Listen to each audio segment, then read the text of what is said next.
Hello everyone. So I chose to do my video presentation on a passage in Matthew from Matthew 25, where it's the what's commonly called the parable of the talents. And so it's Matthew 25 verses 14 through 30. And basically, to kind of summarize the story, because I know obviously we can all go through and read it ourselves. But basically, to summarize the story, it's about a master that has three different slaves that are underneath him, and he is going on a trip. So he decides to give each of his slaves a particular amount of money, and they are basically in the time expected to do something with it while he's gone. And I'll share a little bit of the historical context with that in a minute, but basically he gives them these talents is what they're called. So he gives one of them 5 talents, he gives another one 2 talents, and then he gives another one 1 talent. And in the passage, Jesus says that he gave it to them each according to his ability. So it was something that they should have been able to handle, essentially. So right away, the one that gets 5 talents goes off and trades it and makes 5 more. The one that has 2 talents goes and does the same thing, makes 2 more.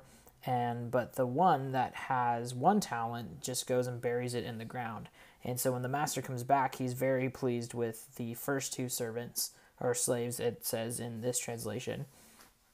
But with the final one, he's extremely upset.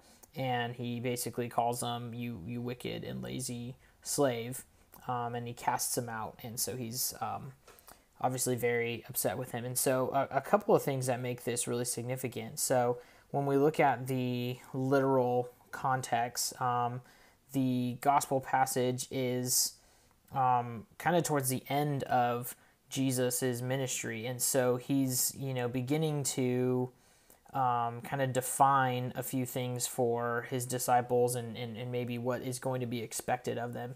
And this is one of the last parables right before he goes into the garden.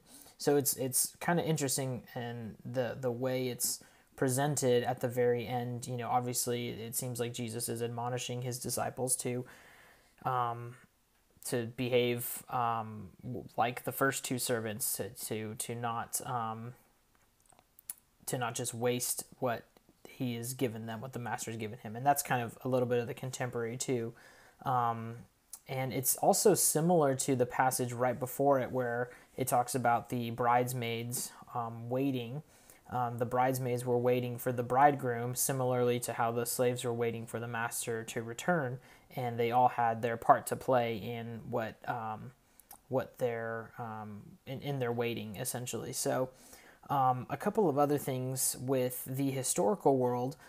So basically, slaves during this time were a common commodity for a lot of not even necessarily very wealthy people, but they were just it was common for people to have slaves, and it was also really common for them to give their slaves a large sum of money or a particular amount of responsibility as well. They were just naturally expected to steward it well, and if they weren't, then usually they were cast out or something. There was some kind of punishment for them. So the other thing is that the Bible also doesn't say historically how much money this was. In the research I did, a talent is basically a unit of measure for weight. And so it could potentially be a talent of silver. It could be a talent of gold, which is a particular weight of those things. There's not a set amount that it could have been. So they very well may have had a ton of money. They may have just had a little bit of money. And so, again, they were expected, though, within the context of their culture, to do something with it while the master was away.